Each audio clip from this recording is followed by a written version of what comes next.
Metro station যেন ময়লার ভাগাড়ে পরিণত হয়েছে। এই মুহূর্তে আমরা রয়েছি উত্তরার সেন্টার মেট্রো স্টেশনের ঠিক নিচে। আমরা সকাল থেকে এখানে লক্ষ্য করেছি পুলিশ এবং যে বিক্রেতারা রয়েছেন, পশু বিক্রেতা, তাদের মধ্যে কিন্তু একটা লুকোচুরি খেলা চলছিল। অর্থাৎ এই মেট্রো স্টেশনের নিচে প্রশাসনের পক্ষ থেকে যেমনটি জানানো হয়েছিল, কোনো ধরনের পশু বাধা বা রাখা নিষেধ। তবে সেই নিয়মের তোয়াক্কা না করে কিন্তু পশু বিক্রেতা যারা রয়েছেন তারা কিন্তু এসে রাখতেন, এবং পুলিশ প্রশাসন কিছুক্ষণ পর পর কিন্তু তাদেরকে সরিয়ে দিতেন, কিন্তু তারা আবারও এসে সেই স্থানে কিন্তু পশু রাখতেন। এবং তাদের এই পশু রাখার কারণে কিন্তু মেট্রো স্টেশনের ঠিক নিচেই কিন্তু খুব নোংরা পরিস্থিতি বিরাজ করছে। এবং আপনাদের যদি আমরা দেখানোর চেষ্টা করি, মেট্রোর ঠিক নিচেই কিন্তু অনেকগুলো খুঁটি রাখা হয়েছে, যেহেতু প্রশাসনের পক্ষ থেকেও কিন্তু এই গরু রাখা, অর্থাৎ মেট্রোর আশেপাশে স্টেশনের ঠিক পাশে এবং রাস্তায় ওঠা কিন্তু নিষেধ থাকলেও কেউ কিন্তু মানেননি। আমরা লক্ষ্য করছি মেট্রো স্টেশনের ঠিক নিচেই কিন্তু ময়লা আবর্জনায় কিন্তু স্তূপ হয়ে আছে, এবং মেট্রো স্টেশনের নিচে আপনারা লক্ষ্য করছেন যে পশু খাদ্য রয়েছে, এছাড়া বিভিন্ন ঘাস, খড় এবং যে পাতাগুলো কিন্তু রাখা আছে, সেগুলো কিন্তু বৃষ্টির পানিতে আরও নোংরা অবস্থায় রয়েছে।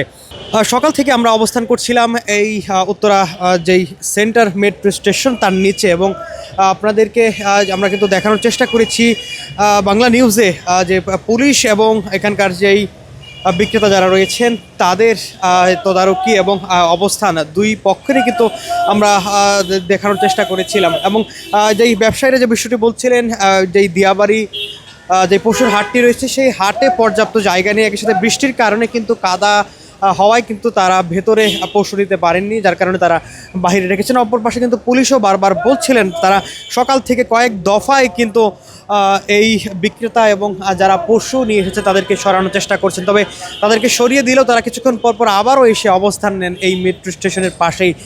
সেই বিষয়টি কিন্তু পুলিশের পক্ষ থেকে বলা হয়েছিল।